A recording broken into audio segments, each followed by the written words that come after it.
राजस्थान की 25 लोकसभा सीटों को लेकर मिशन 25 को भाजपा और कांग्रेस दोनों ही दल साधना चाहते हैं और यही कारण है कि जैसे जैसे प्रदेश में मतदान की तारीख नजदीक आ रही है, मोदी और राहुल गांधी के दौरे भी तेज हो रहे हैं। पिछले 2 दिनों में जहां प्रधानमंत्री नरेंद्र मोदी का दौरा रहा, तो आज कांग्रेस अध्यक्ष राहुल गांधी ने डूंगरपुर के बेणेश्वर धाम में सभा की, जहां पर राहुल गांधी ने आदिवासियों के मुद्दे को लेकर वर्तमान मोदी सरकार पर निशाना साधा। साथ ही उन्होंने कहा कि मोदी सरकार देश के 15 से 20 अमीरों की सरकार है। राहुल गांधी ने कांग्रेस की महत्वाकांक्षी न्याय योजना का भी जिक्र किया। और 15-20 सबसे अमीर लोगों की वो सरकार चला रहे हैं और अब कांग्रेस पार्टी आपको न्याय देना चाहती है।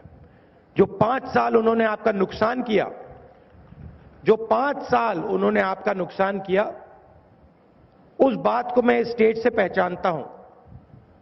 मैं आपको कहना चाहता हूं कि मैं इस बात को मानता हूं कि पिछले 5 सालों में सबसे ज्यादा नुकसान हिंदुस्तान के आदिवासियों का नरेंद्र मोदी ने किया है। चुनाव की तारीख नजदीक आने से जुबानी हमले भी तेज हो रहे हैं। मोदी ने अपने प्रदेश दौरे के दौरान मुख्यमंत्री अशोक गहलोत पर निशाना साधा, तो मंगलवार को मुख्यमंत्री अशोक गहलोत ने इसका जवाब दिया। उन्होंने कहा कि प्रधानमंत्री ने देश की जनता को केवल गुमराह किया और वो झूठ बोलते हैं। मोदी जी जो कहते हैं कि कर्जा माफ हुआ ही नहीं, आप सोच सकते हो प्रधानमंत्री असत्य बोल सकते हैं। हमारे तमाम फैसलों को वो स्वीकार नहीं करते हैं क्योंकि उनको वो खुद अपराध बोध से ग्रसित हैं। उनकी स्कीमें फेल हो गई, ना तो ब्लैक मनी आई 1 रुपया, ना उन्होंने महंगाई कम कर पाए, ना रोजगार दे पाए नौजवानों को। उनके पास कोई जवाब नहीं है। इसलिए मैं आपको आह्वान करूंगा, ये चुनाव बड़ा महत्वपूर्ण है। ये देश के लोकतंत्र को बचाने का चुनाव है, ये संविधान को बचाने का चुनाव है जो अम्बेडकर साहब ने बनाया था। राहुल गांधी विधानसभा चुनाव में भी डूंगरपुर दौरे पर आए थे और अब फिर से उन्होंने डूंगरपुर में जनसभा की। इसके पीछे सियासी मायने तो मेवाड़ और वागड़ की सीटों को साधना है। साथ ही चौकीदार चोर है नारे पर आज हंगामा मचा हुआ है। वो भी पहली बार डूंगरपुर के सागवाड़ा में ही राहुल गांधी ने दिया था। वहीं प्रधानमंत्री नरेंद्र मोदी ने भी अपने दौरे में मेवाड़ को प्राथमिकता दी। प्रदेश में 29 अप्रैल और 6 मई को मतदान होगा। निश्चित तौर पर इससे पहले बड़े नेताओं के दौरे और तेज होंगे और अब देखना यह होगा कि आखिर इस चुनावी रण में किसके दौरे और जुबानी हमले वोट में तब्दील हो जाएंगे। ब्यूरो रिपोर्ट, जन टीवी न्यूज।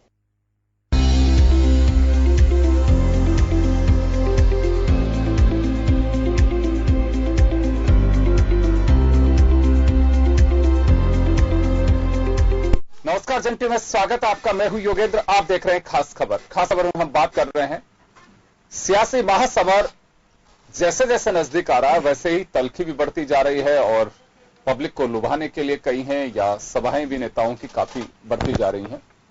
बात राहुल गांधी के वागड़ यात्रा की। राजस्थान दौरे पे आए राहुल गांधी एक बार फिर उन्होंने केंद्र सरकार पे हमला बोलते हुए कहा कि आदिवासियों को बहुत ज्यादा परेशानी हुई है 5 साल में और हम उन्हें न्याय दिलाएंगे। बात किसान की हो, चाहे बेरोजगार की हो या गरीब की हो। 5 साल में तमाम तबके जो हैं वो पूरी तरह से, अच्छे दिन तो पता नहीं आए या नहीं आए, लेकिन उन्हें परेशानी को सामना करना पड़ा है। दूसरी तरफ एक बात और कहना चाहूंगा कि प्रधानमंत्री नरेंद्र मोदी राजस्थान के दौरे के दरमियान जब जोधपुर में सभा संबोधित कर रहे थे तो उन्होंने सीधा हमला मुख्यमंत्री अशोक गहलोत पे बोला। ये अब तक की जो स्पीच रही राजस्थान की 4 स्पीच, उसमें जोधपुर में उन्होंने सीधा अटैक अशोक गहलोत पे किया। वजह साफ थी कि वहां से उनके पुत्र वैभव गहलोत चुनाव लड़ रहे हैं और सामने है केंद्र सरकार के यानी कि मोदी कैबिनेट के एमएसओ गजेंद्र सिंह शेखावत। चलिए हम हमारी बात को आगे बढ़ाएंगे। आपने मजमून देखा। हमारे साथ राजस्थान प्रदेश कांग्रेस के सीनियर लीडर अरुण शर्मा जी हमारे साथ में हैं। राजस्थान भाजपा के युवा नेता शंकर गोरा हमारे साथ में हैं और श्याम सुंदर शर्मा साहब हमारे साथ जुड़ रहे हैं। सभी का स्वागत है। मैं शंकर आपके पास आना चाहूंगा एक बार सीधा। राहुल गांधी का यह दौरा, यहां सबसे बड़ी एक बात मैं कहना चाहूंगा कि यह वागड़ क्षेत्र है। जब प्रधानमंत्री नरेंद्र मोदी के चौकीदार चोर है का नारा राहुल गांधी ने दिया था, यहीं से वो दिया था। यह नारा जमीन से लेकर के सुप्रीम कोर्ट तक पहुंचा और अभी इस पे हाल ही में सुनवाई भी हुई है मीनाक्षी लेखी की याचिका के ऊपर। तो राहुल गांधी ने साफ कहा है कि 5 साल में किसान, बेरोजगार, आदिवासी सबकी तबाही का दौर रहा है। ये कांग्रेस का हमला है। देखिए, राहुल गांधी जी तो झूठ बोलने का काम लगातार करते आ रहे हैं। आज आपने देख लिया, सुप्रीम कोर्ट में उन्होंने माफी मांगी और आगे अवमानना का नोटिस भी उनको मिला है, आगे उनको पेश भी होना पड़ेगा। वो हर जगह अलग अलग तथ्यों में बयान देते हैं, हर जगह अलग अलग बात करते हैं। अब आज मैं बताना चाहूंगा आपको कि आज वो राजस्थान में आए और उन्होंने कहा मात्र हमने 2 दिन में ही कर्ज माफी कर दी। राजस्थान का किसान, जिसको संपूर्ण कर्जे की बात करके कांग्रेस की सरकार भ्रमित करके किसान को आई, और उन्होंने कहा कि हम राजस्थान में अगर सरकार में आते हैं तो 10 दिन में कर्जा माफ कर देंगे। उसके बाद में इनकी मंत्रिमंडल की लड़ाइयां चलती रही, उसके बाद में इनके विभाग बंटवारे की लड़ाइयां चलती रही, उससे पहले इनके मुख्यमंत्री बनने की लड़ाइयां चलती रही, और राजस्थान का किसान यूरिया के लिए लाठियां खा रहा था। और कर्ज माफी की बात करें तो किसान आज भी इस असमंजस में है कि कांग्रेस की सरकार उसका कर्ज माफ करेगी या नहीं करेगी। इन्होंने डिफाल्टरों का कर्जा माफ करने की बात करी, तो मेरा यही कहना है कि जो ईमानदार किसान था, जो कर्जा चुका रहा था, उसकी क्या गलती थी। फिर डिफाल्टर किसान में भी इन्होंने सेटलमेंट की बात कही, तो बैंक सेटलमेंट तो स्वतः ही कर लेता है। अगर इन्होंने पूरा कर्जा अगर किसान का माफ किया होता तो 99,995 करोड़ रुपए इनको माफ करने पड़ते। आज मैं खुद किसान परिवार से आता हूं, मैं आपको बताना चाहूंगा कि मेरे परिवार ने 2 लाख रुपए केसीसी का लोन उठा रखा है। अब हमारे को नोटिस बैंक का मिलना शुरू हो चुका है। तो ऐसे हजारों लाखों परिवार, किसान परिवार है, जिन्होंने कांग्रेस के इस छल के कारण अपना कर्ज भी चुकाने में वो कहीं ना कहीं अटके हुए हैं। दूसरी चीज मैं आपको बताना चाहूंगा कि राहुल गांधी जी बड़ी बड़ी बातें तो राजस्थान में आके कर रहे हैं। अब आज इन्होंने देखो सरासर झूठ बोला कि 2 दिन में ही हमने कर्ज माफी कर दी। अब आप ये बड़ी बड़ी बातें राजस्थान में आके तो कर रहे हैं। जिस पैटर्न पे राहुल गांधी जी चल रहे हैं उसी पैटर्न पे अशोक गहलोत जी चल रहे हैं।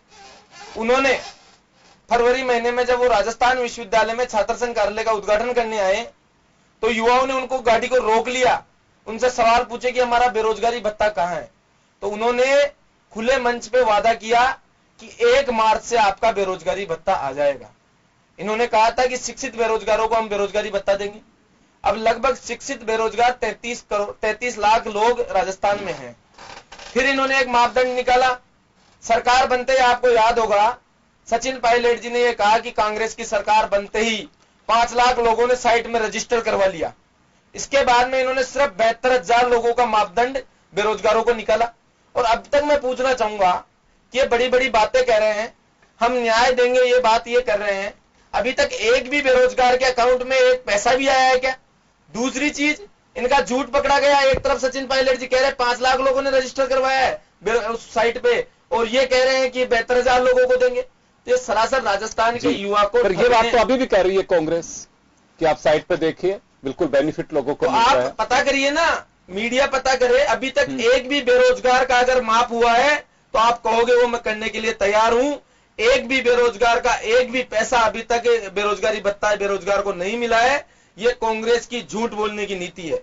दूसरी चीज में राहुल गांधी जो आरोप लगा रहे हैं कि आदिवासियों के साथ में छलावा हुआ है 5 साल में, तो कोई गवर्नमेंट की है योजना ऐसी जिसके आधार पे राहुल गांधी को बताया जा सके कि ये देखिए छलावा कैसे हुआ 5 साल में हमने ये किया है? देखिए, राहुल गांधी जी तो झूठ बोलने का काम ही करते हैं। वो झूठ बोल रहे हैं, मैं बता रहा हूं 100% समय। अब आप देखिए, राजस्थान में जो भामाशाह योजना चलती थी, जो गरीब आदिवासी परिवार का व्यक्ति था, उसके अगर कोई बीमारी हो जाती थी, वो अपने बेटों को नहीं बताता था कि मेरे ये बीमारी हो गई है। वो चुपचाप इसलिए उस बीमारी को दबा के रखता था कि वो बीमारी अगर मैं मेरे बेटों को या परिवार के लोगों को बता दूंगा तो कर्ज तले दब जाएंगे। उस चीज को खत्म करने का काम किसने किया? भामाशाह योजना चलाई। और आयुष्मान भारत योजना, जिसको ये राजस्थान में लागू ही नहीं होने दे रहे, उस योजना को बंद करने का काम कौन कर रहा है? राजस्थान की कांग्रेस सरकार कर रही है। उसमें 3 लाख तक का मुफ्त इलाज, आप देखिए सबसे बड़ी चीज होती है स्वास्थ्य। और राजस्थान की पूर्ववर्ती वसुंधरा राजे जी की सरकार ने 50,000 तक का किसानों का लोन माफ करने का काम किया है। और अनेक कौशल विकास के माध्यम से अनेक कार्यक्रम चला के हर व्यक्ति को मैं रोजगार जवाब ले लूं एक बार, बनाने के लिए- और अरुण जी का जवाब ले लूं। अब आप जरा धैर्य से सुनिए, अब अरुण जी से भी मैं एक बार बात कर लूं। अरुण जी, क्यों लग रहा है ऐसा कांग्रेस को कि 5 साल में आदिवासी, किसान, बेरोजगार, उनके लिए कुछ भी नहीं हुआ? राहुल गांधी का जो हमला है वो सीधा यह है कि गुमराह किया है बीजेपी ने और बिल्कुल हुआ कुछ भी नहीं है, लेकिन कुछ इसका आधार है कि किस जगह पे कहा जा रहा है कि बिल्कुल कुछ भी नहीं हुआ? देखिए, पिछली सरकार ने 5 साल में नरेंद्र मोदी जी के नेतृत्व में कोई भी कॉन्क्रीट काम किया हो, इसका कोई प्रत्यक्ष प्रमाण है नहीं। आपका जो संदर्भ है, स्पेशली आज जो राहुल जी ने जिक्र किया है आदिवासी क्षेत्रों का, आपको ये जान के हैरत होगी कि छत्तीसगढ़ और झारखंड ये काफी आदिवासी बाहुल्य राज्य हैं दोनों, और इनमें किस तादाद में अडानी ग्रुप को जमीनें एकड़ की एकड़ वहां के आदिवासी किसानों की खोज के दी गई हैं, आपके अनुमान से परे है। 600 एकड़ जमीन तो सिर्फ झारखंड में दी गई है। और आपको याद होगा बीच में एक स्वामी जी, मैं नाम भूल रहा हूं उनका, एक स्वामी जी हैं, बाबा रामदेव? नहीं, स्वामी जी हैं, स्वामी अग्निवेश, वो वहां इस कार्रवाई के विरोध में गए थे। उस 80 साल के आदमी को मारपीट के जैसे वहां से बाउंसर्स ने भेजा, और वो पब्लिक डिस्कोर्स में वो उपलब्ध है। वो जो 600 एकड़ की जमीन है आदिवासियों की, न केवल उनसे अधिकृत की गई है मनमाने भावों पर, आपको जानकर आश्चर्य होगा कि उसमें जो पावर प्लांट लगा रहे हैं अडानी ग्रुप, उसकी 1 यूनिट बिजली भी झारखंड को नहीं दी जाएगी। वो 100% एक्सपोर्ट एंटरप्राइज है, पूरा का पूरा बिजली बांग्लादेश को एक्सपोर्ट किया जाएगा। ये तथ्य हैं जिनको वेरीफाई किया जा सकता है। इसी तरीके के काम आदिवासी इलाके में छत्तीसगढ़ में हुए। तो आदिवासी को सपोर्ट करने को इस सरकार ने कुछ किया हो, दूर दूर तक उसका कोई इशारा भी नहीं है। हालांकि हम ये तथ्य है कि हम जानते हैं कि आदिवासियों की जमीन, जंगल के इलाके में रहने वाले लोगों की जमीन, जो परंपरागत जमीनें हैं, वो अधिकृत की गई हैं, और बड़े बड़े उद्योग घरानों को, जिसकी खिदमत में ये सरकार पिछले 5 साल से लगी हुई है, इसमें मुझे तो कोई शक है नहीं। क्योंकि आप देखिए योगेंद्र जी, मैं हवा में बात नहीं कर रहा हूं। अभी जब पूरा देश पुलवामा और एयर स्ट्राइक में लगा हुआ था, आप हम सब भी, उन दिनों भी 28 फरवरी 2019 को चुपचाप देश के 5 मेजर एयरपोर्ट अडानी ग्रुप को अगले 50 साल के लिए लीज पे दे दिए गए हैं। अडानी ग्रुप का इस क्षेत्र में तजुर्बा शून्य। अगर आप सरकार का दातुन का ठेका लेने भी जाएंगे तो पहला सवाल होगा, आपको इस क्षेत्र में क्या अनुभव है, आपका टर्नओवर क्या है। ये सब इग्नोर करके 5 एयरपोर्ट 50 साल के लिए, जयपुर उसमें शामिल है, अडानी ग्रुप को दे दिया गया है। 6ठा एयरपोर्ट बॉम्बे का उसी दिन एक बहुत ही काबिल व्यापारी हैं अपने देश के, अनिल अंबानी जी को दे दिया गया है। ये अब काल्पनिक कहानियां नहीं है, वेरीफाइबल फैक्ट है। कोई भी जाए और जांच कर ले इस बात की। इसके अलावा चलिए, लेकिन आदिवासियों से हम अर्बन की ओर ना जाएं अभी जी। मैं आपके पास लौटूंगा वापस। मैं श्याम जी हमारे साथ में जुड़े हुए हैं। श्याम जी, राहुल गांधी का दौरा, नरेंद्र मोदी के तुरंत बाद ही राहुल गांधी आए हैं, और राहुल गांधी वागड़, ये कहा जाता है कि जिसने मेवाड़ वागड़ फतेह किया, सरकार उसकी बन जाती है, ऐसा कहा जाता है। पता नहीं अभी कितना सत्य होगा नहीं होगा, लेकिन वागड़ में जिस क्षेत्र को बेणेश्वर धाम को चुना है, वो आदिवासियों का बहुत ही पवित्र स्थल कहा जाता है उसे। वहां लोग कुंभ की तरह मानते हैं उस स्थल को, और कांग्रेस अक्सर वहां रैली जरूर करती है, किसी चाहे विधानसभा चुनाव हो चाहे लोकसभा के चुनाव हो, भीड़ भी वहां पे काफी आ जाती है। राहुल गांधी के वहां पे, क्योंकि स्पीच वो पहले भी दे चुके हैं, अब की बार भी दे रहे हैं, लोकसभा का चुनाव है, असर पड़ सकता है आसपास के लोकसभा क्षेत्रों में, क्योंकि वहां राहुल गांधी के आने से आदिवासी बेल्ट में खासकर आप राजसमंद का कुछ हिस्सा, उदयपुर, डूंगरपुर और सिरोही जालोर वाला जो एरिया है वो, राजसमंद, कुछ ऐसी जगह हैं, वहां कुछ असर होगा इसका? देखिए, करीब 5 लोकसभा क्षेत्र हैं जो कि उसके एडजॉइनिंग लगते हैं। चित्तौड़ भी शामिल है उसमें, राजसमंद है, उदयपुर है, बांसवाड़ा है, ये सब चीजें, और कुछ सिरोही वाला, अपने जालोर सिरोही वाला इलाका आ जाता है। तो ये 5 लोकसभा क्षेत्र में हर बार आपने देखा होगा कि राहुल गांधी की रैली को आदिवासी क्षेत्र में आयोजित कराया जाता है, क्योंकि उससे आपको गुजरात का कुछ इलाका लगता हुआ उधर के लोग भी कुछ इसमें आ जाते हैं और मध्य प्रदेश के लोग भी आ जाते हैं। 3 राज्यों को पर इफेक्ट भी पड़ता है इस रैली का, और आदिवासी इन इलाकों में पूरी तरह से लगते हैं। देखिए, दोनों ही पार्टी, कल आपके प्रधानमंत्री भी उदयपुर आए थे, उन्होंने उदयपुर में की अपनी सभा। अब दोनों का ही देखिए, वो आदिवासियों को ये कह करके अंकित कर रहे थे कि आदिवासी और गरीबों की सरकार पार्टी कांग्रेस का है, और आने वाली सरकार में जिस प्रकार से आपको केंद्र सरकार ने, पीएम मोदी की सरकार ने आपके अधिकार छीने, जिसमें जल और आपका वन छीन लिया आपसे, हमारी सरकार जब भी आएगी तो हम आपको देंगे, जल भी देंगे, आपको जंगल भी देंगे, साथ में और सुविधाएं भी देंगे, और आप अगर रहेंगे तो हम कोशिश करेंगे कि आपको 72,000 रुपए आपके हर साल 5 साल तक 3,60,000 रुपए की बात करते हैं कि महिला के खाते में दे करके आपको का, जिस प्रकार से इन्होंने केवल 15 लोगों को 5 करोड़ और क्या 5,50,000 करोड़ उसका जिक्र कर्जा दे दिया। हम चाहेंगे कि आपको हम उस तरह का काबिल बनाने का प्रयास करेंगे। ये तो बताया गया कि हमारी सरकार आएगी तो ये सब कुछ संभव हो पाएगा। मोदी ने कहा कि हमारी सरकार है, और इस सरकार को रखने के लिए उन्होंने कल मध्यम वर्ग के लोगों को भी जोड़ने का प्रयास किया कि कांग्रेस चाहती है कि मध्यम वर्ग को तो टैक्स लगा करके और पीड़ित किया जाए। तो उन्होंने कल मध्यम वर्ग को, पहली बार वोट देने वाले लोगों को ये धन्यवाद भी दिया और स्वागत भी किया, और ये भी कहने का प्रयास किया कि आपके सपनों का 21वीं सदी का भारत कैसे बनेगा, आपको तय करना है कि मोदी, आपका वोट मोदी के लिए किस लायक बनेगा और किस प्रकार।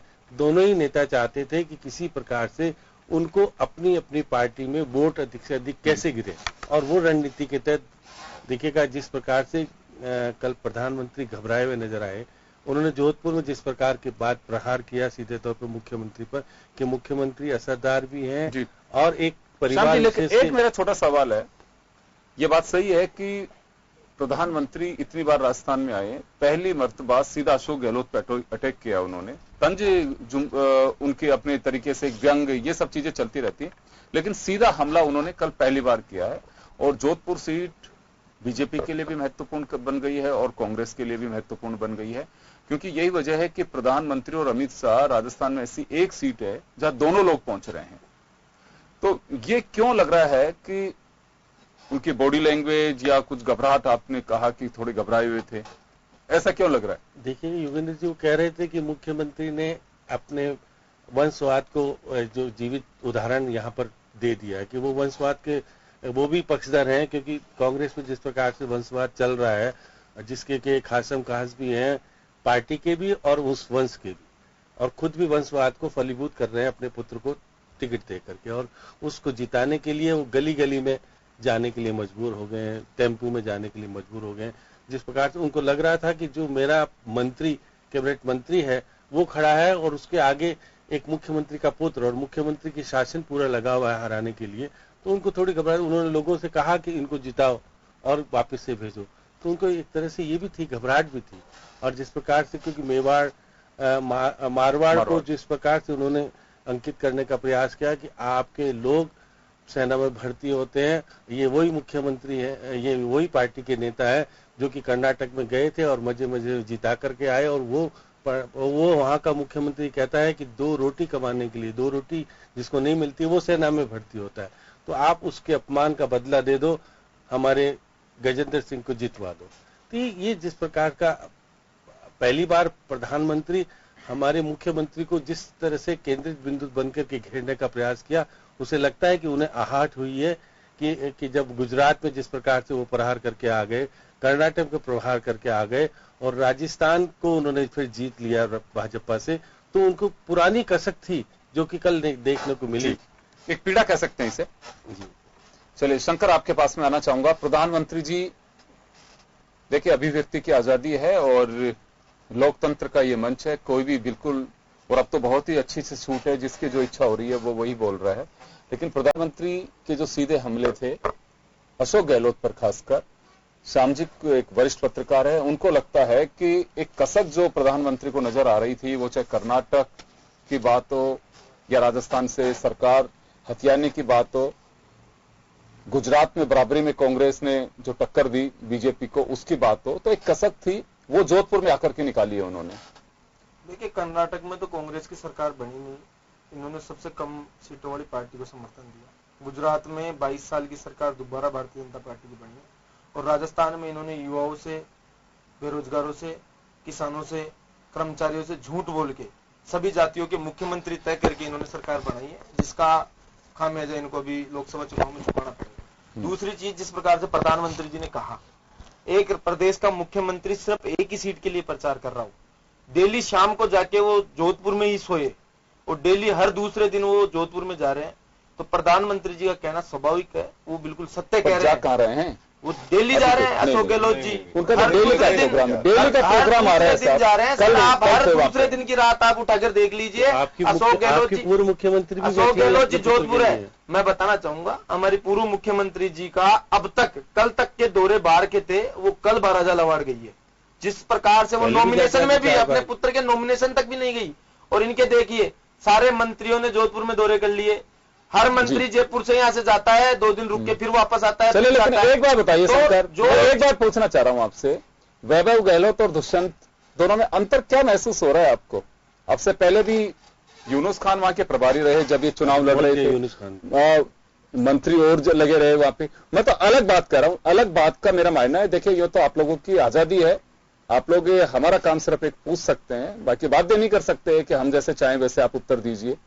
मैं सिर्फ इतना सा जानना चाह रहा हूं, चाहे प्रधानमंत्री जी आरोप लगाएं चाहे आप लगाएं, लेकिन अंतर क्या है मुझे तो वो बता दीजिए कि वैभव गहलोत अगर अशोक गहलोत का बेटा है, वंशवाद यहां पे अगर नजर आ रहा है, तो दुष्यंत सिंह चौथी बार चुनाव लड़ रहे हैं, ये क्या है? अगर अशोक गहलोत वहां प्रचार कर रहे हैं तो वसुंधरा जी वहां नहीं जा रही हैं, पार्टी के और नेता वहां नहीं जा रहे हैं। देखिए प्रधानमंत्री जी का जो कहना था, अभी मैं बताता हूं, वसुंधरा जी के पूरे राजस्थान के दौरे होने के बाद में अभी भी वसुंधरा जी ने बाराजा लवाड़ का दौरा किया, वो नॉमिनेशन में भी वहां नहीं गई। अशोक गहलोत कहां थे नॉमिनेशन में? वैभव गहलोत के नॉमिनेशन की सभा करी है उन्होंने, अशोक गहलोत जी ने। कैसे बात कर रहे हो? उनकी बाद में हाँ, तो सभा करी है उनकी, जाके वहां पे पूरा मंत्रिमंडल गया, सचिन पायलट जी गए हैं, सब लोग गए हैं। मेरा इतना ही कहना है कि कांग्रेस अपनी जमीन खिसक चुकी है, क्योंकि इन्होंने जिस प्रकार से वादा किया था किसानों से, कर्मचारियों से, युवाओं से, वो इनके वादे झूठ निकल चुके हैं। और इन्होंने हर संभाग वाइज अलग मुख्यमंत्री बनाने की बात करी थी, वो भी इनका कहने का मतलब झूठ निकल चुका है। तो इसलिए अब देखिए जिस प्रकार से आतंकी घटनाओं पे इनका जो बयान आता है, अब आप देखिए कल परसों अशोक गहलोत जी ने एक बयान दिया भारत के राष्ट्रपति जी के लिए। उन्होंने कहा कि इन्होंने दलित वोटों को प्रभावित करने के लिए रामनाथ कोविंद जी को बनाया। तो ऐसे स्टेटमेंट गहलोत जी दे रहे हैं, तो वो आपको समझ लेना चाहिए वो किस पीड़ा में। वो देख रहे हैं कि मेरे अगर पुत्र का भी राजनीतिक जीवन जिस प्रकार से उन्होंने स्टार्ट किया है, वो अभी खत्म होने की कगार पे है, क्योंकि इस बार प्रदेश का युवा समझ चुका है, प्रदेश का किसान समझ चुका है कि जिस प्रकार से भ्रमित करके राजस्थान की कांग्रेस सरकार ने वोट लिया है। मैं आपको बताना चाहूंगा 2004 से 14 तक मेरे पास आंकड़ा है बिल्कुल, 48 जगह बम धमाके हुए देश में, जिसमें 1326 लोग मारे गए और 3550 लोग घायल हो गए। आज ये कहते हैं कि देश की सेना की बात नरेंद्र मोदी जी नहीं करे। अरे भैया, पूरे देश में लोग मारे जा रहे हैं और आप राष्ट्र की सुरक्षा चुनाव का मुद्दा नहीं होना चाहिए। आज फर्स्ट टाइम वोटर में आप जाके देखिए, जो नए वोटर हैं उनमें जाके देखिए, हर व्यक्ति चाहता है कि उसका देश सुरक्षित रहे। आप देखिए इनके मैनिफेस्टो में सेना को कमजोर करने वाले संशोधन की बात इन्होंने कही है। अब जिस मैनिफेस्टो तो बहुत बार चर्चा हो चुकी है। सबसे पहले हमने उस पर बहुत अच्छे से चर्चा की, आपके भी पार्टी के हमने 3 दिन तक लगातार वो बुलाए, तो इस पे बार बार हम क्यों घूम के आ रहे हैं? हम तो बात राजस्थान पे जो मैंने बात कहनी थी वो कह दी। राजस्थान की बात भी मैं कहना चाहूंगा। इन्होंने संविदा कर्मियों से वादा किया था अपने घोषणा पत्र में, घोषणा पत्र उठा के देख लीजिए आप, 1,60,000 संविदा कर्मियों को परमानेंट करने का वादा किया था, है ना। फरवरी में क्या किया इन्होंने? फरवरी में जो लैब टेक्नीशियन थे उनको पहले तो 4 महीने की तनख्वाह नहीं दी, उसके बाद में इन्होंने 25 फरवरी को एक आदेश निकाला कि 28 फरवरी को इनकी सेवाएं समाप्त हो जाएगी। वो लैब टेक्नीशियन इधर उधर भटकने का काम कर रहे हैं अभी। तो ये होगा ना, तो आपको तो उनकी नौकरी जा रही है तो सरकार से नाराजगी जाहिर होगी ना। हाँ, फायदा क्या होगा?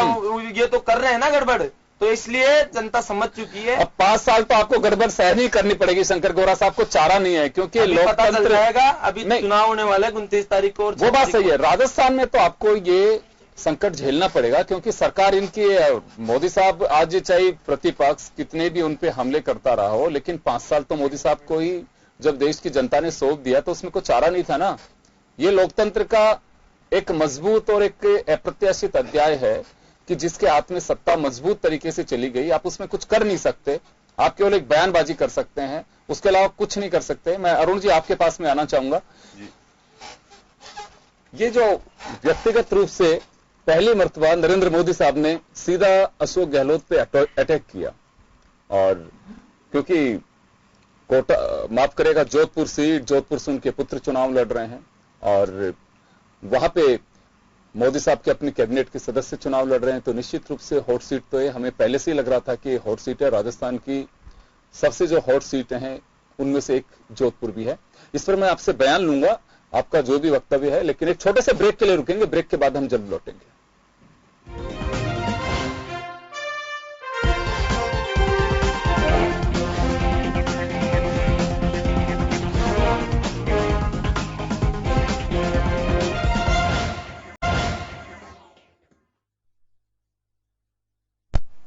ब्रेक के बाद एक बार फिर आपका स्वागत है। आप देख रहे हैं खास खबर। बात कर रहे हैं हम खास मुद्दों की, राहुल गांधी के राजस्थान दौरे की। राहुल गांधी अपने दौरे के दरमियान जमकर केंद्र सरकार पे उन्होंने निशाना साधा। साथ ही उन्होंने कहा कि न्याय केवल एक स्लोगन न्याय नहीं है, हम जनता के हर तबके को इसके माध्यम से न्याय देंगे। हम चाहते हैं कि सब बराबरी के दर्जे में खड़ा हो। उन्होंने ये भी कहा कि 15 लोगों का 5 लाख करोड़ रुपए जो माफ किया है केंद्र सरकार ने, वो गरीबों का जो हक छीन करके केंद्र सरकार ने कुछ पूंजीपतियों में दिया है, उसके हम खत्म करेंगे, न्याय करेंगे। अब वो न्याय कैसे होगा? महज 72,000 रुपए से न्याय होगा कि कैसे होगा? लेकिन मैं, चलिए अरुण शर्मा साहब के पास में ब्रेक से पहले था। अरुण जी, मैं सीधा सवाल ये कर रहा था कि जो हमला नरेंद्र मोदी जी ने अशोक गहलोत साहब पे किया, सीधा हमला, राजस्थान के दौरे पे पहले भी आते रहे, सरकार, गांधी परिवार, कांग्रेस, उसकी नीतियां, उन पे लगातार वो बोलते रहे हैं, लेकिन पहली बार उन्होंने सीधा हमला अशोक गहलोत पे किया। देखिए, मोदी जी में वो क्षमता है कि वो व्यक्तिगत हमला किसी पे भी कर सकते हैं। मैं पहले भी कह चुका हूं, पंडित नेहरू से लगा के ऑनवर्ड्स एक लंबी लिस्ट है, उसमें वो कोई लिहाज किसी का करते नहीं है, और उनका इतिहास शुरू ही 2014 से हुआ है। उससे पहले के इतिहास को नहीं मानते हैं, कई बार खारिज करते हैं, डेली करते हैं। आप हम सबके सामने, कल भी उन्होंने अपनी आम सभा में साफ कहा है कि मेरे आने से पहले 70 साल तक ये लोग लूट रहे थे। मतलब उनके अवतार से पहले इस देश में आतंकवाद का साम्राज्य था, लूट मची हुई थी, भ्रष्टाचार था, कोई विकास नहीं था। भारत की सेना शायद लाठी और फरसों से ही लड़ाई लड़ रही थी, और इस सारे चमत्कार 2014 से हुए, वो हमको डेली समझाते हैं। पर आपका जो अभी फिलहाल क्वेश्चन है कि अशोक गहलोत जो मुख्यमंत्री हैं राजस्थान के, उनको पहली बार उनने व्यक्तिगत तौर पे निशाना बना के कहा कि अपने बेटे के लिए गली गली घूम रहे हैं। ये और एक पायदान नीचे उतरने वाली बात है। आप प्रधानमंत्री हैं देश के, आपका कद बहुत ऊंचा है। एक राज्य के मुख्यमंत्री से पर्सनल लेवल पे आप हिसाब चुकाना चाहते हैं, क्योंकि उन्होंने आपको लगता है उन्होंने गुजरात में कुछ परेशानियां खड़ी की जब वो वहां के इंचार्ज थे, कर्नाटक की सरकार बनने में भी अशोक जी का रोल था। 3 महीने पहले राजस्थान से आपका पार्टी का बिस्तर गोल कर दिया। तो ये सब कहीं सबकॉन्शियस माइंड में उनके हैं कि भाई ये आदमी बिल्कुल ही बस में नहीं आ रहा है और ये कुछ ना कुछ कारस्तानी करता है। काफी लोग इसको जादूगर कहते हैं, कुछ कहते हैं ये सोशल इंजीनियरिंग में महारत हासिल है। तो आप किसी भी रूप में उनके दिमाग में ये जरूर है कि ये अटैक करना बहुत जरूरी है, उनको लगा बहुत जरूरी है और उनको लगता है शायद ये करके अब वो जोधपुर की सीट बचा पाएंगे, जिसकी कोई संभावना योगेंद्र जी है नहीं। क्योंकि ये चुनाव का डिस्कोर्स मैं पहले भी निवेदन कर चुका हूं, ये काफी बदलने की कोशिश करते हैं। कितने आश्चर्य की बात है कि परफॉर्मेंस की कोई बात नहीं हो रही। 45 साल का हाईएस्ट बेरोजगारी का अंक है, इस पे बात करने में क्या कोताही है? न केवल प्रधानमंत्री को, उनका तो एक बार फिर भी समझ में आता है, मीडिया को, चैनल्स को कोई बैठा के पूछे तो सही, भाई ये चल क्या रहा है? बहुत इस स्केल की बेरोजगारी है तो कोई वजह होगी, आओ इसका निदान करें, कोई प्लान है क्या आपका? इस बार बहादुरी की बात तो यह है भारतीय जनता पार्टी में कि घोषणा पत्र में भी उन्होंने ज्यादा घोषणाएं की नहीं है। कुछ मंदिर कब बनेगा, राजनाथ जी को मैंने कहते हुए देखा, जल्दी बनेगा। उत्तर गृह मंत्री का ऐसे ही, मतलब अब कोई कॉन्क्रीट प्लान नहीं दिया गया है, जबकि कांग्रेस के घोषणा पत्र में आपको पसंद आए नहीं आए वो दूसरी कहानी है। क्योंकि ये जो चुनाव है सचमुच में गरीब और अमीर का चुनाव मानता हूं मैं इसे, क्योंकि गरीब बहुत इग्नोर हुआ है इन 5 सालों में। लेकिन अरुण जी ये बताइए, गरीब अमीर की जो खाई पॉलिटिकल पार्टीज की ओर से ही खोदी जाती है, पहली बार नहीं है, इससे पहले भी कभी भी आप भाषण उठा करके देख लीजिए कि सरकार जिस पे हमला करना होता है कि गरीब का कभी ख्याल नहीं रखा गया, पूंजीपतियों के हाथों में खेल रही है। मुझे अच्छे से ध्यान है कि नरेंद्र मोदी साहब जब अगस्त में वसुंधरा जी की संकल्प यात्रा जब यहां पे समापन हो रहा था, तो उस वक्त एक बात कही थी उन्होंने कि गरीबों का बिल्कुल ख्याल नहीं रखा गया, पूंजीपतियों के हाथ में सरकार खेल रही। तो ये पूंजीपति जैसे ही कोई प्रतिपक्ष में आता है, गरीब और पूंजीपति दोनों याद आना शुरू होते हैं, क्योंकि ये हमला करना सामने वाले पे बहुत सहज होता है कि पूंजीपतियों के आड़ में गरीब शायद हो सकता है कि उससे डाइवर्ट हो। ये क्यों ऐसा होता है कि गरीब और अमीर की बात हमेशा जब भी कोई भी पॉलिटिकल पार्टी अपोजिशन में होती है तब जरूर करती है ये? जी अरुण जी। जी देखिए, ये आदतन बात करने की बात जैसी नहीं है। हमारे दृष्टिकोण में तो ये वाकई जो पिछले 5 साल हैं, जरूर देश में गरीबी है, इसका लंबा इतिहास है, पर इसका निवारण का इतिहास भी है बाकायदा। ऐसा नहीं है कि पिछले 50-55 सालों में गरीबी हटाने के लिए कुछ नहीं किया गया और ये ओवरनाइट गरीबी दूर होने का कोई कार्यक्रम अभी पेश किया गया है। लेकिन एक सोच की बात इस बात है कि एक मिनिमम अमाउंट एक भारत के गरीब के लिए तय हो जाना चाहिए कि भाई किसी भी आदमी के साधारण जीवन यापन के लिए 12,000 रुपए की जरूरत होती है, ऐसा एक मानक डिसाइड कर लिया है और इसमें जो कमी पड़ेगी वो सरकार का दायित्व होना चाहिए कि उसको पूरा किया जाए। राहुल जी ने अपनी सभा में पहली बार शायद इस ओर इशारा भी किया है कि ये थोड़ी रॉबिनहुड नुमा योजना मान सकते हैं इसे, कि जो सुपर रिच हैं, बहुत अमीर हैं, जिनके लाखों करोड़ों के कर्ज इस देश ने पहली बार देखा है, माफ किए जा सकते हैं। तो इसका मतलब रिसोर्सेज उपलब्ध हैं, उसका वितरण ठीक करने की जरूरत है और इसी आशा में ये प्रोग्राम रखा गया है। मैं चलिए लौटूंगा आपके पास में। मैं श्याम जी आपके पास आना चाहूंगा। अमीरी और गरीबी का जिक्र जैसे ही कोई पार्टी अपोजिशन में होती है जरूर करती है। मैं एक बात कहना चाहूंगा यहाँ पे, क्या वास्तव में कोई राजनीतिक दल, मैं आज राहुल गांधी जी अपोजिशन के में बैठने के नाते ये बात कह रहे हैं और मोदी साहब का जैसा मैंने जिक्र किया कि अगस्त 2013 में जब अपना स्पीच अमरूदों के बाग में दे रहे थे, वो भी गरीबी और अमीरी की बात कर रहे थे। क्या वास्तव में इस देश में ये बात सही है कि सबको हक है, सबका उद्धार उद्धार होना चाहिए, उनका डेवलपमेंट होना चाहिए, उनका सोशल स्टेटस, फाइनेंशियली हर तरह से उनका डेवलपमेंट होना चाहिए। लेकिन ये महज एक वोट के लिए गरीबी अमीरी की इतनी गहरी खाई हम क्यों करते जा रहे हैं, जिससे कोई पाटने की संभावना मुझे नजर नहीं आ रही है। सिर्फ एक वोट के लिए अमीरों की अमीरी कोई खत्म कर सकता है इस देश में? देखिए योगेंद्र जी, कुछ परिवार जो भारत में नहीं पूरे विश्व में हमारे अमीर माने जाते हैं, जो भारत में भी मौजूद है, उस परिवार को आपने देखा होगा कि किस प्रकार से चाहे कांग्रेस का राज रहा हो, चाहे बीजेपी का राज रहा हो, या यूपीए का या एनडीए का राज रहा हो, उनका वर्चस्व दोनों ही शासन में रहा है।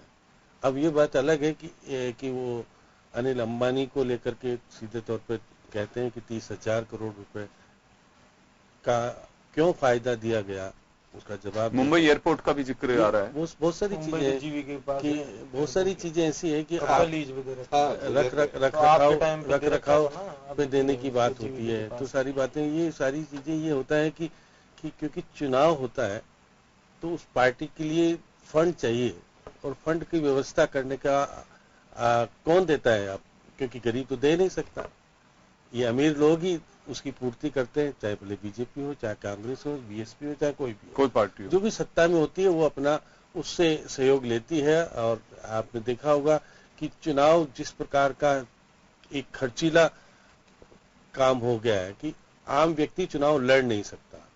अब देखिएगा कि जिस प्रकार से पैसे का अपव्यय चुनाव में अपने प्रचार प्रसार के लिए या जीतने के लिए जो कुछ सोशल इंजीनियरिंग के लिए खर्च होता है, वो सोच नहीं सकते कितना पैसा खर्च हो रहा होगा। सरकारी तौर पे तो होता ही है, लेकिन गैर सरकारी तौर पर कैंडिडेटों के माध्यम से जो कुछ पैसा खर्च किया नहीं, जाता है। लेकिन ये जो शब्दबान छोड़े जाते हैं कि गरीब अमीर अभी कुछ नहीं, या गरीबी को इस हिसाब से तो कभी खत्म नहीं होने दिया जाएगा, क्योंकि अगर गरीब खत्म हो जाएगा तो मुद्दा खत्म है। फिर देखिएगा कि अब जिस प्रकार से राहुल गांधी ने एक सोशल इंजीनियरिंग का फंडा देश के सामने रखा है, वो कितने सक्सेस होते हैं वो तो चुनाव 23 मई को मालूम पड़ेगा कि उनका कहा हुआ लोगों ने माना या उसके आधार पर वोट दिया नहीं दिया। ये क्योंकि वो बहुत सारी चीजें धरातल पे, जब अगर शासन उनका आ जाएगा तो धरातल पे कुछ चीजें आने मजबूरन होगी, क्योंकि आपने उसको घोषणा पत्र, जो कि प्रधानमंत्री ने उसको ढकोसला पत्र कह दिया, खुद कह रहे हैं तो कुछ भी हो सकता है, क्योंकि बहुत सारी चीजें आप देखिएगा कि जो चीजें करने की होती है, आप ये कह रहे हैं कि पैसा कहाँ से आएगा। अब मैं तो मान के चलता हूँ किसी भी गरीब को आप बिना कमाए हुए पैसा दोगे तो निश्चित रूप से, जिस प्रकार से पहले स्थिति, आज नरेगा में जो स्थिति हो रही है कि आप केवल किसी मजदूर को पैसा इसलिए दे रहे हो कि उसको रोजगार देना है, लेकिन ये पैसा सरकार का है, ये कोई पार्टी का नहीं होता। और सरकार का किसका पैसा होता है? टैक्सेबल पैसा होता है, जो टैक्स देते हैं। तो ऐसी स्थिति में दोनों पार्टियों को अपने वोटों की राजनीति के लिए इस प्रकार की घोषणाओं से बचना चाहिए। अब देखिएगा जिस प्रकार से आप देखिएगा राजस्थान में आपने कांग्रेस ने, पहले तो बीजेपी ने कहा कि हम 50,000 तक के कर्जे माफ करेंगे, 10,000 तक के बिजली की बिल माफ करेंगे, तो कांग्रेस ने कहा कि आप इतने करते हो हम सब कुछ कर देंगे, और उसका उनको फायदा भी मिला, सीधे तौर पर सत्ता आ गई। अब सत्ता आने के बाद, अब क्योंकि आपको मालूम है कि जब केंद्र सरकार कमर्शियल बैंकों का तो 4,000 करोड़ का कर्जा केंद्र सरकार उसकी अनुमति नहीं दे रही, इसलिए नहीं हो पा रहा। अब ये तो कह नहीं पा रहे, और अपने 19 लाख किसानों का वेरीफाई कर दिया, कर्जा माफ कर दिया भूमि विकास बैंक का और कोऑपरेटिव बैंक का।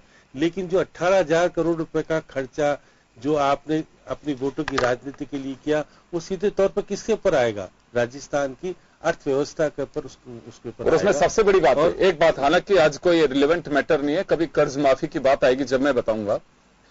अभी कर्ज माफ नहीं हुआ है वो नहीं, अभी बैंकों का क्रेडिट एक लिमिट के बाद में, आज भी किसान वही कर्जदार रहेगा।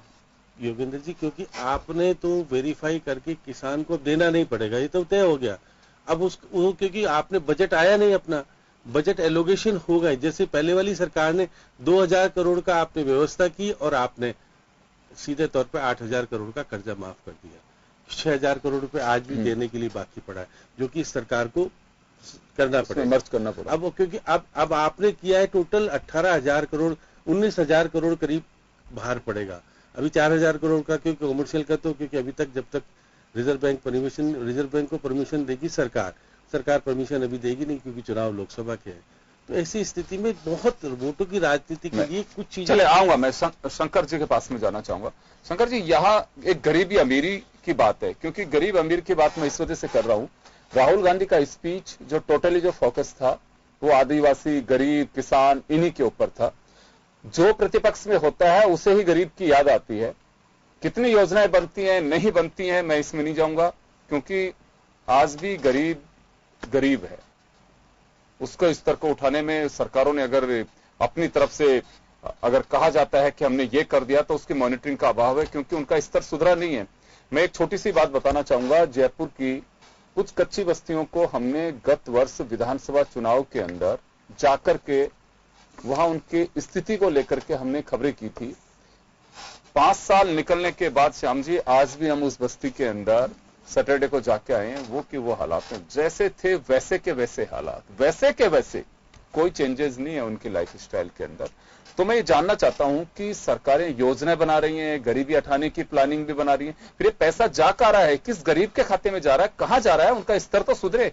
कोई जाकर के मॉनिटरिंग नहीं करता। सिर्फ इलेक्शन के पहले, 1 दिन पहले, 2 दिन पहले उन गरीबों की याद आती है, या कभी भीड़ बढ़ानी है तो उनको कुछ भी बहाने बना करके ले जाया जाता है। वो साफ कहते हैं कि किस आधार पे आप सभाओं में जाते हैं कि सब हमें तो जो आता है नेताजी वही टेम्पो में भर के लेकर के चले जाते हैं। क्या कहते हैं, मजदूरी दे देता है, उनको पैसे भी देते हैं, या कहा जाता है कि आपका राशन कार्ड बनवा देंगे, आपका फला कार्ड बनेगा, आपको वहां पे गेहूं मिलेगा। ये एक, और सभी पार्टियों के लिए कहते हैं, मैं अच्छा नहीं लगा मुझे कहने में, यहाँ पे हर पार्टी ने उसको गरीब का दोहन किया ले जाने के लिए। तो ये गरीब को हटाने की बात होती है या केवल बस उनको वोट का सब्जबाग दिखाया जाता है बटोरने का? देखिए, मैं पहले तो आपको बताना चाहूंगा कि राहुल गांधी जी की जहाँ जिक्र आ रहा था, अभी कह भी रहे थे भाई साहब, कांग्रेस के प्रवक्ता जो है कि साहब ये प्राइवेटाइजेशन हो गया और 10 चीजें हो गई। अब आप बताओ, राहुल गांधी झूठ नहीं बोले तो उनको सुप्रीम कोर्ट के चक्कर क्यों काटने पड़ रहे हैं? दूसरी चीज, अब ये न्याय की बात कर रहे हैं कि हम न्याय योजना लेके आएंगे। सबसे पहले पंडित जवाहरलाल नेहरू जी ने कहा कि हम गरीबी हटाएंगे, फिर इंदिरा गांधी जी ने कहा हम गरीबी हटाएंगे, फिर उसके बाद में राजीव गांधी जी ने कहा हम गरीबी हटाएंगे, उसके बाद में 10 साल की रिमोट की सरकार से सोनिया गांधी जी ने कहा हम गरीबी हटाएंगे। अब राहुल गांधी जी भी कह रहे हैं हम गरीबी हटाएंगे, फिर अटल जी ने भी कहा था, और फिर आप सुनिए मैं बता रहा हूँ। अब आप देखिए, मोदी जी ने कहा, मोदी जी ने गरीब को गणेश मान के काम किया। अटल जी का भी देख लीजिए, जो शौचालय आज सोच नहीं सकता, जो गाँव की बहनें, बेटियां, माताएं थी, वो खुले में सोच जाने से उनका कितना स्वाभिमान खराब होता होगा। वो तो ये चीज तो गरीब की बात कर रहा था, मैंने एक बस्ती का जिक्र किया। तो राजधानी जयपुर के बात बता रहा हूँ। मेरे को पूरा मौका दीजिए बोलने का, मैं बीच में किसी के नहीं बोल रहा था। हाँ बिल्कुल बोलिए। मैं आपको बता रहा हूँ, जो शौचालय का काम जो मोदी जी लेके आए। आप दूसरी चीज देखिए, उज्ज्वला योजना, जो माँ बहन जो बेचारी धुएं से रोटी पकाने का काम करती थी, अनेक बीमारियां हो जाती थी। आज आयुष्मान भारत योजना किसके लिए? गरीब के लिए। आज 2 करोड़ 53 लाख मकान आवासीय योजना के तहत बने, जिन गरीबों को कभी छत नहीं देखी थी, जो मकान बनाने का काम करते थे पर उनके पास खुद के पास मकान नहीं था। तो ये राहुल गांधी जी जो बात कर रहे हैं न्याय योजना की, अगर इन्होंने बेरोजगारी भत्ता राजस्थान में दे दिया होता, और मैं दिखाना चाहता हूँ अभी आपको, शंकर जी मेरे ये देखिए राजस्थान की घटना, राजस्थान की घटना। सर मेरी पूरी बात सुनिए। ये राजस्थान उदयपुर वाटी एक विधानसभा क्षेत्र है, उसमें 20 दिन में 6 घटनाएं नाबालिग के साथ बलात्कार की है। दूसरी चीज में बेरोजगारी का मामला है कैसे? बेरोजगारी का, लॉ एंड ऑर्डर का मामला है, बेरोजगारी की बात बताई ना, बात गरीबी की बता दी ना मैंने आपको, बात नहीं बताई। मैं तो उस बस्ती की बात बता रहा हूँ जहाँ पे आपकी भी 5 साल सरकार रही, केंद्र सरकार की योजना भी रही। मैं ये नहीं कर रहा, मैं अकेले को कटघरे में नहीं खड़ा कर रहा हूँ। मैं तो ये कह रहा हूँ कि जब इलेक्शन आते हैं, वोट का वक्त आता है, तो गरीब के प्रति हमदर्दी आप लोग सभी क्यों दिखाते हैं? ये एक बनावटी आवरण क्यों होना जा रहा है? देश के प्रधानमंत्री जी कहते थे कि मैं जब 1 रुपया बेचता हूं तो 15 पैसे पहुंचते हैं। हाँ। आज सबके अकाउंट खोलने का काम किसने किया? नरेंद्र मोदी जी की सरकार ने किया। तो वो जो बीच में दलाली प्रथा थी वो खत्म हुई है, उसकी जगह, उसी की वजह से तो पेट में दर्द है, इतने लोग एकजुट हो रहे हैं, गठबंधन बन रहे हैं, महागठबंधन बन रहे हैं। तो ये सब चीजें विकास का काम गठबंधन है, तो आप गठबंधन नहीं, ये जो विकास किया है गठबंधन है। इनके गठबंधन में कितनी पार्टियां आपको मालूम है? गठबंधन में कितनी पार्टियां हैं? सर आपके तो 2.5 गुना पार्टियां हैं गठबंधन में। जो लोग एक वो 3 पार्टियां कैसे हो गई बताइए मुझे। थे, सुनो मेरी बात, जो आपस में कभी एक दूसरे को पानी पी के गालियां देते थे, बेनीवाल के साथ है ना, वो साथ में जाके हनुमान बेनीवाल जी का सार्वजनिक रूप से वसुंधरा जी के लिए किस तरह का जिक्र किया हुआ है। आप ये देखिए, मैं एक बात कहना चाहूंगा शंकर जी, कि ये मेरे ख्याल में कोई राजनीतिक दल हो, आज उस सांचे में सब लोग आप ढल चुके हो, आप उसमें कोई पाक साफ नहीं है। अभी फिर बात करेंगे, अरुण जी एकदम खामोश होकर बैठे हैं, फिर महबूबा मुफ्ती की बात आएगी, फिर आप कहोगे तो राष्ट्रवाद के लिए किया था हमने, तो फिर ये सब चीजें नहीं। आप ये देखिए अरुण जी की कोई कमी नहीं है, किसी में नहीं है। हनुमान बेनीवाल को आप लोग जब गोद में बैठा सकते हो, हनुमान बेनीवाल के एक नहीं कितने भाषण में सीधा सीधा किस तरह से आपके मुख्यमंत्री को टारगेट किया गया था, प्रधानमंत्री को टारगेट किया गया, कैसे कैसे बोला गया था। तो ये तो आप रहने दीजिए, ये कहिए कि अवसरवादिता की राजनीति रह गई। जो हमारे बेनिफिशियल मिलेगा, विनिंग फैक्टर में जो हमारे लिए काम होगा, वही हमारे गले लगेगा। मैं तो आप लोगों को सभी को एक सलाह भी देता हूं, पार्टी स्तर पे कहिए कि ऐसे कड़वे बोल मत बोलिए कि कल कांग्रेस से ही आपको गला लगाना पड़े। कोई पता नहीं इस देश की राजनीति का चक्कर यो घूम रहा है। कभी आप गाय और मंदिर का मुद्दा आपका हुआ करता था, उसके लिए कांग्रेस धरने प्रदर्शन कर रही है, आपने देखा भी होगा। तो ये समय का चक्र है कि कौन सा चक्र कब कहां कैसे घूमना शुरू हो जाता है। एक बात अच्छी बात कहूंगा, लेकिन ऐसे कड़वे बोल मत बोलिए कि हाथ मिलाना तो दूर, कम से कम नजरें भी नहीं मिला सको। व्यंग कसना चाहिए, फैक्ट्स पे बात करनी चाहिए, सामने वाले को आईना दिखाना चाहिए, इसमें कोई बात नहीं है। लेकिन ब्लो बेल्ट आप चर्चा मत करिए। मैं सिर्फ इतना सा आप लोगों को सभी को आग्रह कर रहा हूं मेरी तरफ से कि भविष्य बड़ा कठिन दौर का है। कोई पार्टियां हो, हम केवल बातें करते हैं, वास्तव में धरातल पे जो चीजें होनी चाहिए, आप लोग तो उस ग्राउंड के वर्कर निकल करके आए बाहर। अगर आज आप जन टीवी के मंच पे एज ए बीजेपी लीडर बैठे हुए हैं, तो ये यूं नहीं बैठे हैं कि शंकर गोरा ऊपर से हेलीकॉप्टर से उतरे थे बीजेपी ऑफिस में और उठा करके यहाँ बैठा दिया। मुझे मालूम है कैसे संघर्ष करके तुम लोग यहाँ तक पहुंचे हो। कम से कम उस संघर्ष को बनाए रखने के लिए आप लोग धरातल की चीजों को भी, ऊपर वालों को भी बताना शुरू करिए कि वास्तव में जो हम कह रहे हैं धरातल पे भी चीजें होनी चाहिए। ये इतनी आवश्यकता नहीं है कि कोई किसी पे व्यंग कसेगा जाएगा। पब्लिक देश की इतनी सस्ता वोटर है हिंदुस्तान का, अगर उसका बेचारे का एक छोटा काम होता है तो गुण एहसान कभी जीवन में नहीं भूलता है। ये आम धारणा है हमारे हिंदुस्तान की, बहुत ही आम धारणा। कोई किसी को बाइक पे बैठा के भी दूसरी जगह छोड़ देता है तो 4 बार कहता है कि यार उसने मेरी मदद वहां की थी। तो ये तो उनके रोजगार से जुड़ी बात है, उनकी गरीबी हटाने की बात है, तो कहना चाहिए। मैं ये नहीं कह रहा कि किसी भी सरकार की नियत में कोई खोट है, बिल्कुल नहीं है, लेकिन आप उस योजना का इंप्लीमेंटेशन हुआ कि नहीं हुआ, कम से कम ये देखना चाहिए। बहुत अच्छी बात है आपने डिजिटलाइजेशन किया, सीधा पैसा अकाउंट में जाना चाहिए, बहुत बढ़िया बात है, कहा भी यही गया था। लेकिन किसी ने मॉनिटरिंग की कि उस पैसे का हो क्या रहा है, कि वहां तक पैसा पहुंच भी रहा है कि नहीं पहुंच रहा है। कहीं बैंक्स ने कहीं ऐसे राइडर तो नहीं लगा दिया कि मिनिमम इतना पैसा नहीं रहेगा तो आपका बैंक का पैसा इलेक्स हो। ये इस वजह से कह रहा हूं मैं, बहुत सारे लोग इस बात का पीड़ित भी हैं जो बैंकों ने अपनी मनमर्जी से उनके खातों को डाइवर्ट कर दिया। आप पता करके देखना, अगर ये पैसा आपने दिया तो उसका बेनिफिट उसको नहीं मिल पा रहा है। शंकर जी मैं ये कह रहा हूं आपको, मैं नियत पे शक नहीं कर रहा हूं आपके, लेकिन आप लोग मॉनिटरिंग तो करिए कि वास्तव में उस आदमी तक वो चीजें पहुंच पा रही है कि नहीं पहुंच रही। जिस मकसद के साथ में आप लोगों ने योजना शुरू की, आपके पास तो दुनिया की सबसे बड़ी पार्टी है, इतने वॉलेंटियर्स कार्यकर्ता पन्ना प्रमुख आपके पास में, कम से कम वास्तव में योजनाओं की हकीकत भी तो जाननी चाहिए वोटर के अलावा, कि उस योजना का लाभ उस व्यक्ति को मिल रहा है कि नहीं मिल रहा है। मिला जब भी हमने लाभार्थी सम्मेलन भी कर रहे हैं, जी है ना, अपने उसके बाद बताइए। उस हिसाब से आपने ये कहा कि 4.5 करोड़ तो सिर्फ भाजपा के योजनाओं के लाभार्थी हैं सरकारों के, आपने कहा था, जिसमें से आप ये कह रहे थे कि चलिए हम 1% लोग हम मान के चलते हैं कि मोदी जी की सभा में आए थे, 99% लोगों से मिलना है। सर क्या हुआ उसका? मैं उस वक्त भी आपको आगाह कर रहा था कि 1,39,00,000 वोट जब आपको मिल गए थे, जब 163 सीट आई थी आपके, 1,39,00,000 वोट में, और 4.5 करोड़ के अगर आगे भी मिल गए तो पूरे प्रदेश से कांग्रेस साफ है। लेकिन हुआ क्या? हुआ तो आप देख रहे हो ना, झूठ बोल के भ्रमित करके युवाओं को, बेरोजगारों को। मैं बता रहा हूं आपको इतनी देर से, हुआ क्या आप जाके देखिए भी आक्रोश। आप यहाँ बैठ के बात कर रहे हैं, आप एक सर्वे युवाओं का भी करिए, किसानों का भी करिए। मैं एक निवेदन करना चाहता हूं सर, मुझे एटलीस्ट आप चैलेंज मत करिए। मैं चैलेंज नहीं कर रहा आपको, मैं चैलेंज नहीं कर रहा, घूम रहा हूं सर, बताइए तो आप बताइए जब भी मैं आपसे कह रहा हूं, आप बताइए बेरोजगारी भत्ता माफ हुआ? बेरोजगारी भत्ता तो मिलना शुरू हुआ है नहीं। 1 मार्च के लिए अशोक गहलोत ने नहीं कहा, अशोक गहलोत ने 1 मार्च के लिए वेरीफाई कर लिया, वेरीफाई कर लिया। 1 मार्च का राजस्थान विश्वविद्यालय के ओपन मंच में अशोक गहलोत कह के गए थे। मैं आपको वीडियो कटिंग दिखा देता हूं, तो शुरू हो गया, ऑफिशियल जारी कर दिया। 70,000 का अभी तक एक पैसा भी आएगा किसी के अकाउंट में? शंकर जी आप जो कह रहे हो बिल्कुल सही है, करोड़ रुपया सरकार की तरफ से सरकार की तरफ से ये जारी भी हो गया, बाकायदा प्रेस रिलीज जारी हुई कि 1 मार्च से हम भत्ता देना। और ये अशोक गहलोत से जब पूछा गया है कि सब आप पे ये आरोप लग रहा है, तो उन्होंने कहा कि 1 मार्च से ही मिलेगा, इलेक्शन की पाबंदियां खत्म हो जाए उसके बाद भी 1 मार्च से मिलेगा, हम जुलाई से नहीं करेंगे इसको, 1 मार्च से ही देंगे पैसा। अभी तक तो कुछ आया नहीं 1 रुपए। चलिए, आप ये झूठ की बात कह रहे हैं कि झूठ बोलेंगे, लेकिन चुनाव तो वही है सर, झूठ तो आपके सामने ही है। अभी भी अगर आप कहेंगे तो आपने कहा कि एक भी किसान का कर्ज माफ नहीं हुआ, सर हुआ 19 लाख का माफ हो चुका, कहाँ हुआ है? हमारा 1 रुपया नहीं हुआ। संपूर्ण कर्ज माफी की बात करिए, पापा से बात करना, पापा से बात करना कि अपना एक पैसा भी नहीं हुआ। अभी आपकी बात करवा देता हूँ मैं, केसीसी का 10 पैसे भी माफ हुए हो तो देखिए वो पैरामीटर अब आप लोग आपस में समझ सकते हो, जो बना दिया, अगर उसमें आपका लोन है तो जरूर माफ होगा। आप देखिए लाइटें देखिए, अभी गाँव में लाइटें आना बंद हो गई, रात को लाइटें कट जाती है, जब चाहे जब किसानों को लाइटें उल्टे सीधे टाइम पे दी जा रही है।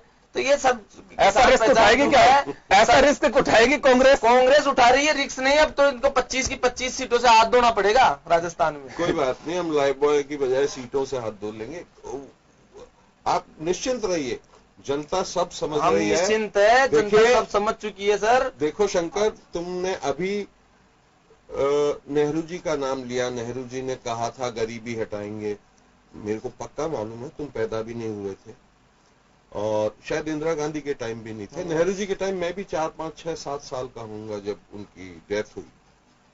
तुमको कोई अनुमान भी है क्या उस समय देश की क्या हालत रही होगी? नेहरू जी जब प्रधानमंत्री बने अपना देश किस स्थिति में था, इसका थोड़ा भी अनुमान है क्या?